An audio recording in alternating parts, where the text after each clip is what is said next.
بسم الله الرحمن الرحيم. الحمد لله الذي أنزل على عبده الكتاب ولم يجعل له عوجا قيما لينذر بأسا شديدا من لدنه ويبشر المؤمنين الذين يعملون الصالحات أن لهم أجرا حسنا ماكثين فيه أبدا وينذر الذين قالوا اتخذ الله ولدا ما لهم به من علم ولا لآبائهم كبرت كلمة تخرج من أفواههم إن يقولون إلا كذبا فلعلك باخع نفسك على آثارهم إن لم يؤمنوا بهذا الحديث أسفا إنا جعلنا ما على الأرض زينة لها لنبلوهم أيهم أحسن عملا وإنا لجاعلون ما عليها صعيدا جرزا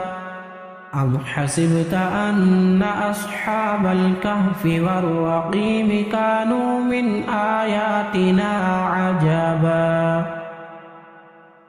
إذ أوى الفتية إلى الكهف فقالوا ربنا آتنا من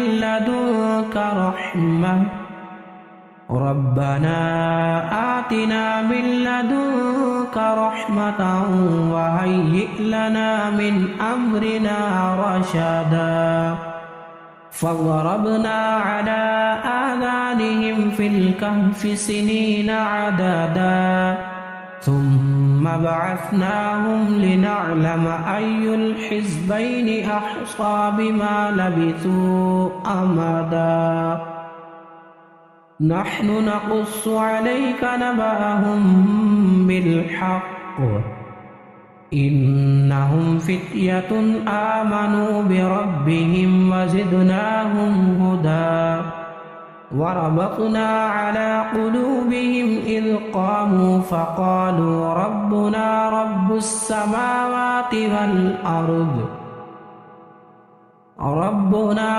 السماوات والأرض لن ندعو من دونه إلها لقد قلنا إذا شططا هؤلاء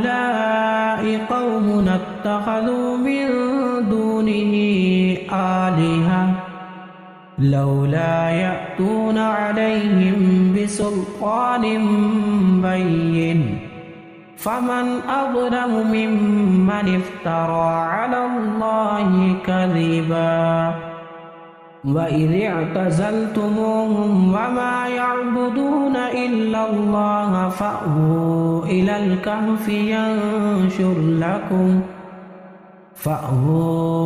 الكهف ينشر لكم ربكم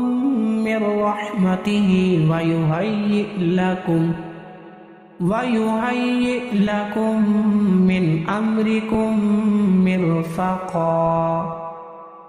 وترى الشمس إذا طلعت تزاور عن كهفهم ذات اليمين وإذا غربت تقرضهم ذات الشمال وهم في فجوة منه ذلك من آيات الله من يهد الله فهو المهتد ومن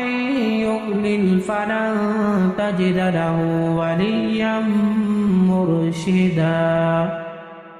وتحسبهم أيقاظا وهم رقود ونقلبهم ذات اليمين وذات الشمال وكلبهم باسط ذراعيه بالوصيد لو اطلعت عليهم لوليت منهم فرارا ولملئت منهم رعبا وكذلك بعثناهم ليتساءلوا بينهم قال قائل منهم كم لبثتم قالوا لبثنا يوما أو بعض يوم قالوا ربكم أعلم بما لبثتم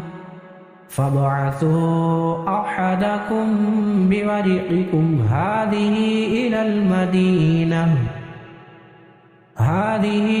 إلى المدينة فلينظر أيها أزكى طعاما فليأتكم برزق منه وليتلطف ولا يشعرن بكم أحدا إنهم إن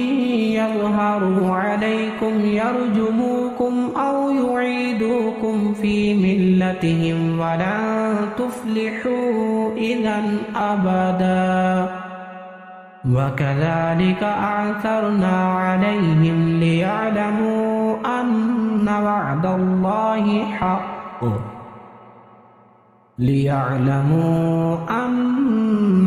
الله حق وأن الساعة لا ريب فيها إذ يتنازعون بينهم أمرهم فقالوا ابنوا عليهم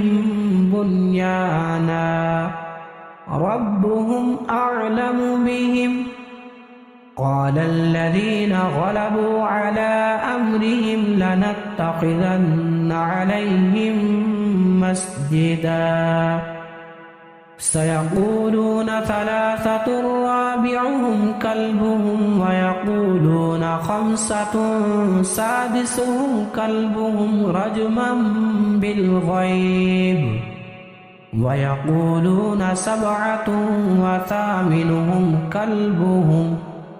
قل ربي أعلم بعدتهم ما يعلمهم إلا قليل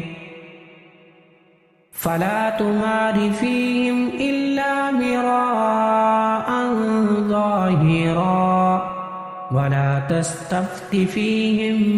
منهم أحدا ولا تقولن لشيء إني فاعل ذلك غدا إلا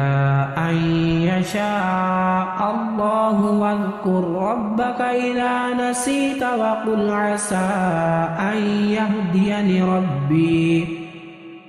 وقل عسى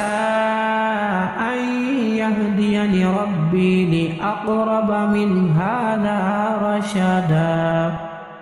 ولبثوا في كهفهم 300 سنين وازدادوا 9 قل الله أعلم بما لبثوا له غيب السماوات والأرض أبصر به وأسمع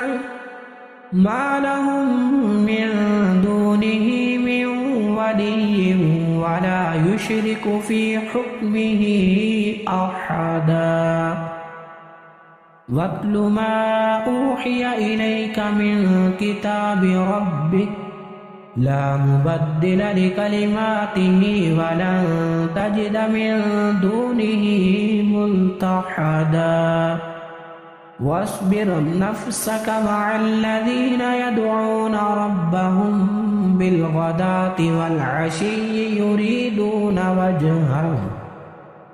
يريدون وجهه ولا تعد عيناك عنهم تريد زينة الحياة الدنيا ولا تطع من أغفلنا قلبه عن ذكرنا واتبع هواه وكان أمره فرطا وقل الحق من ربكم فمن شاء فليؤمن ومن شاء فليكفر إنا أعتدنا للظالمين نارا أحاط بهم سرادقها وإن يستغيثوا يغاثوا بماء كالمهل يشفي الوجوه بئس الشراب وساءت مرتفقا إن الذين آمنوا وعملوا الصالحات إنا لا نضيع أجر من أحسن عملا أولئك لهم جنات عدن تجري من تحتهم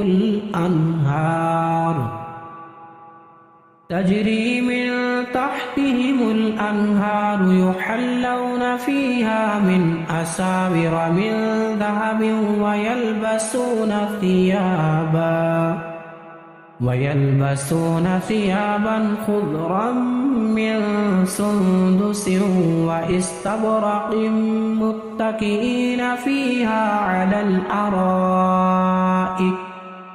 نعم الثواب وحسنت مرتفقا واضرب لهم مثلا الرجلين جعلنا لأحدهما جنتين من أعناب وحففناهما بنخل وجعلنا بينهما زرعا كلتا الجنتين آتت أكلها ولم تظلم منه شيئا وفجرنا خلالهما نهرا وكان له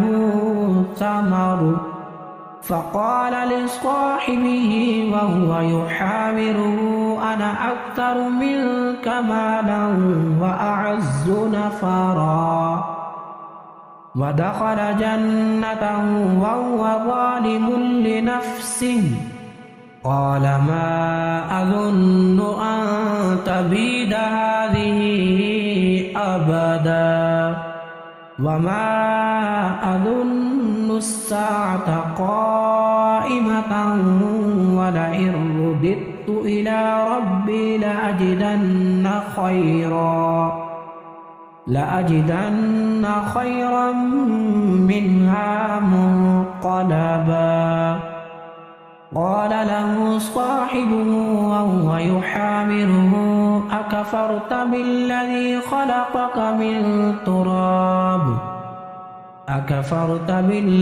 خلقك من تراب ثم من نطفة ثم سواك رجلا لكن هو الله ربي ولا أشرك بربي أحدا ولولا إذ دخلت جنتك قلت ما شاء الله لا قوة إلا بالله إن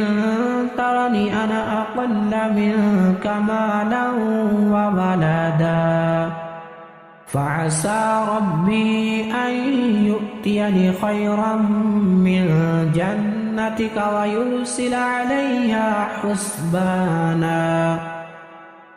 ويرسل عليها حسبانا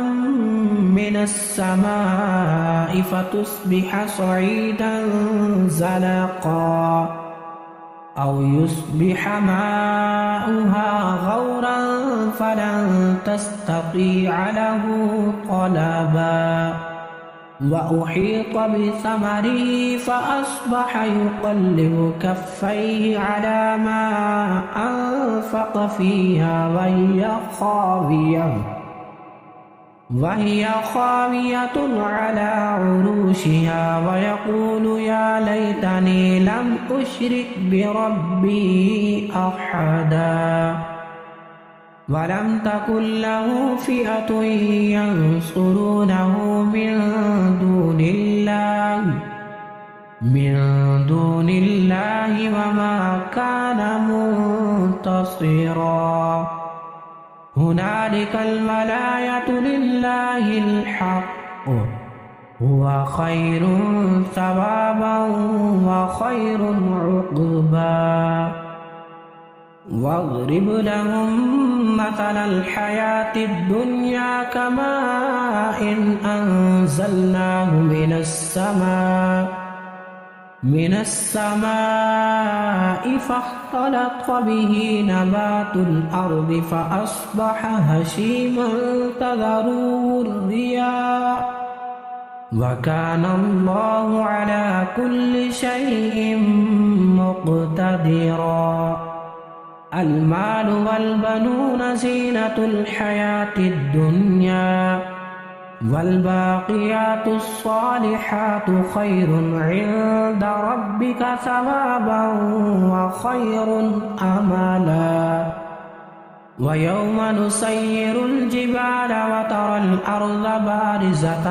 وحشرناهم فلم نغادر منهم أحدا وعرضوا على ربك صفا لقد جئتمونا كما خلقناكم أول مرة بل زعمتم أن لن نجعل لكم موعدا. ووضع الكتاب فترى المجرمين مشفقين مما فيه ويقولون يا ويلتنا ما لهذا الكتاب لا يغادر صغيرة ولا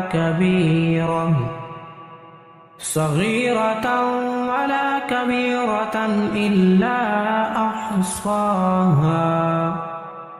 ووجدوا ما عملوا حاضرا ولا يظلم ربك أحدا. وإذ قلنا للملائكة اسجدوا لآدم فسجدوا إلا إبليس كان من الجن ففسق عن أمر ربه أفتتخذونه وذريته أولياء من دوني وهم لكم عدو بئس للظالمين بدلا.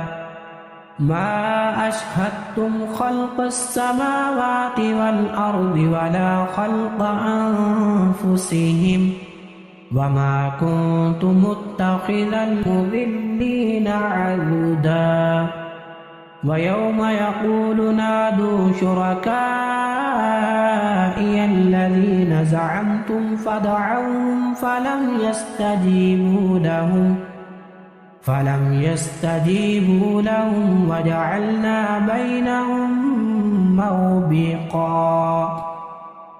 ورأى المجرمون النار فظنوا أنهم مواقعوها ولم يجدوا عنها مصرفا. ولقد صرفنا في هذا القرآن للناس من كل مثل وكان الإنسان أكثر شيء جدلا. وما منع الناس أن يؤمنوا إذ جاءهم الهدى ويستغفروا ربهم إلا أن تأتيهم سنة الأولين أو يأتيهم العذاب قبلا. وما نرسل المرسلين إلا مبشرين ومنذرين ويجادل الذين كفروا بالباطل ليدحضوا به الحق واتخذوا آياتي وما أنذروا هزوا. ومن أظلم ممن ذكر بآيات ربه فأعرض عنها ونسي ما قدمت يداه إنا جعلنا على قلوبهم أكنة أن يفقهوا وفي آذانهم وقرا وإن تدعوهم إلى الهدى فلن يهتدوا إذا أبدا وربك الغفور ذو الرحمة لو يؤاخذهم بما كسبوا لعجل لهم العذاب بل لهم موعد لن يجدوا من دونه موئلا وتلك القرى أهلكناهم لما ظلموا وجعلنا لمهلكهم موعدا وإذ قال موسى لفتاه لا أبرح حتى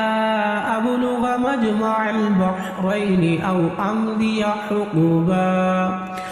فلما بلغ مجمع بينهما نسيا حوتهما فاتخذ سبيله في البحر سربا فلما جاوزا قال لفتاه آتنا غداءنا لقد لقينا من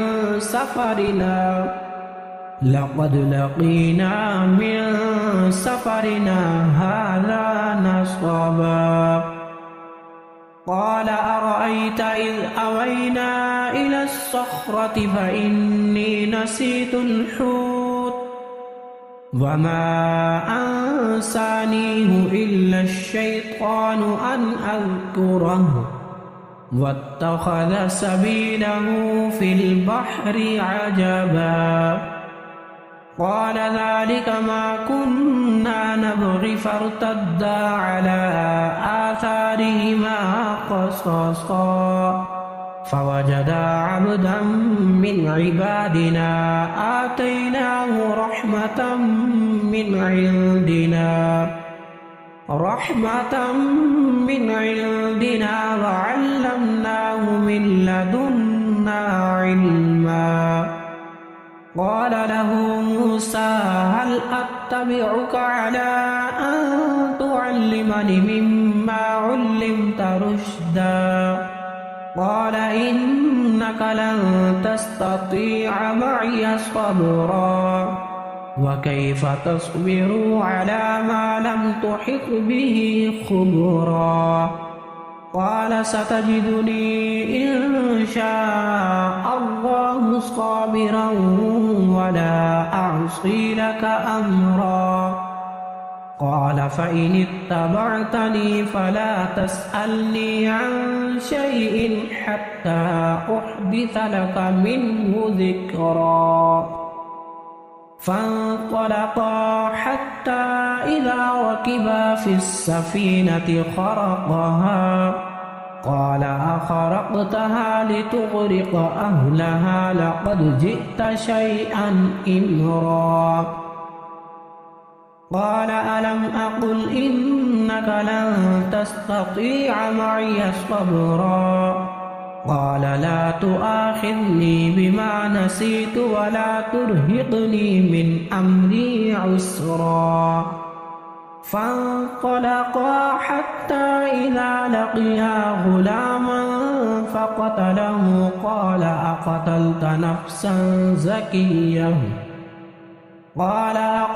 نفسا زكية بغير نفس لقد جئت شيئا نكرا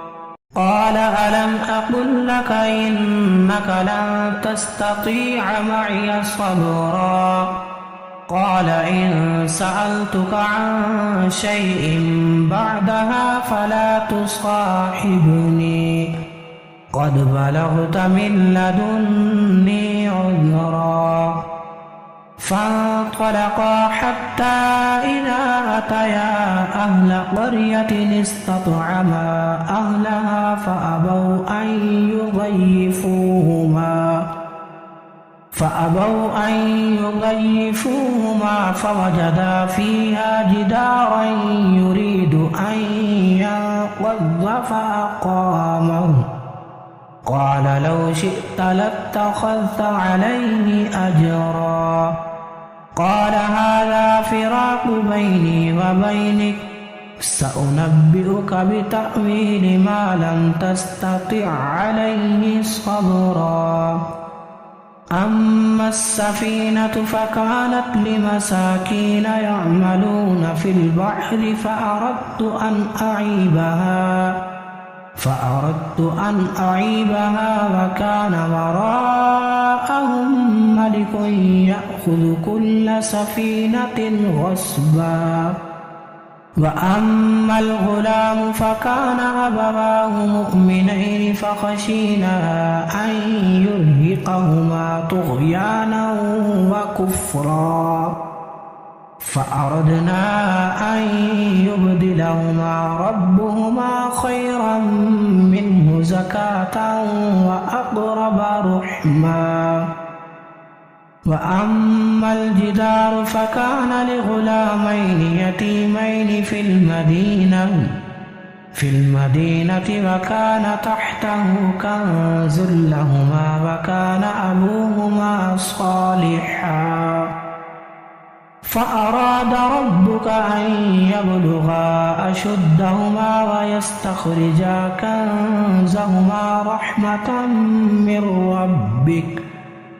وما فعلته عن أمري ذلك تأويل ما لم تستطع عليه صبرا ويسألونك عن ذي القرنين قل سأتلو عليكم منه ذكرا إنا مكنا له في الأرض وآتيناه من كل شيء سببا فأتبع سببا حتى إذا بلغ مغرب الشمس وجدها تغرب في عين حمئة ووجد عندها قوما قلنا يا ذا القرنين إما أن تعذب وإما أن تتخذ فيهم حسنا قال أما من ظلم فسوف نعذبه ثم يرد إلى ربه فيعذبه عذابا نكرا وأما من آمن وعمل صالحا فله جزاء الحسنى وسنقول له من أمرنا يسرا ثم أتبع سببا حتى إذا بلغ مطلع الشمس وجدها تطلع على قوم لم نجعل لهم من دونها سترا كذلك وقد أحطنا بما لديه خبرا ثم أتبع سببا حتى إذا بلغ بين السدين وجد من دونهما قوما لا يكادون يفقهون قولا قالوا يا ذا القرنين إن يأجوج ومأجوج مفسدون في الأرض فهل نجعل لك خرجا على أن تجعل بيننا وبينهم سدا قال ما مكني فيه ربي خير فأعينوني بقوة أجعل بينكم وبينهم ردما آتوني زبر الحديد حتى إذا ساوى بين الصدفين قال انفخوا حتى إذا جعله نارا قال آتوني أفرغ عليه قطرا فما استطاعوا أن يظهروا وما استطاعوا له نقبا قال هذا رحمة من ربي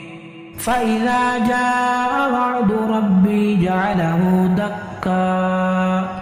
وكان وعد ربي حقا وتركنا بعضهم يومئذ يموج في بعض ونفخ في الصور فجمعناهم جمعا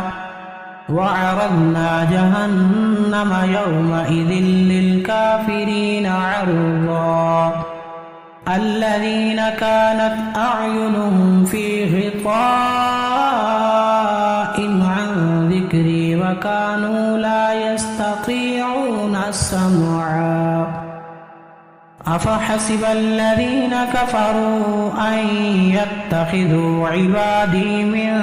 دوني أولياء إنا أعتدنا جهنم للكافرين نزلا قل هل ننبئكم بالأخسرين أعمالا الذين ضل سعيهم في الحياة الدنيا وهم يحسبون أنهم يحسنون صنعا أولئك الذين كفروا بآيات ربهم ولقائه فحبطت أعمالهم فلا نقيم لهم يوم القيامة وزنا ذلك جزاؤهم جهنم بما كفروا واتخذوا آياتي ورسلي هزوا إن الذين آمنوا وعملوا الصالحات كانت لهم جنات الفردوس نزلا خالدين فيها لا يبغون عنها حولا قل لو كان البحر مدادا لكلمات ربي لنفد البحر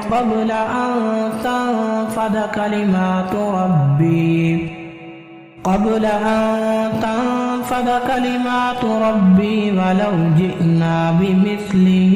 مددا قل إنما أنا بشر مثلكم يوحى إلي أنما إلهكم إله واحد فمن كان يرجو لقاء ربه فليعمل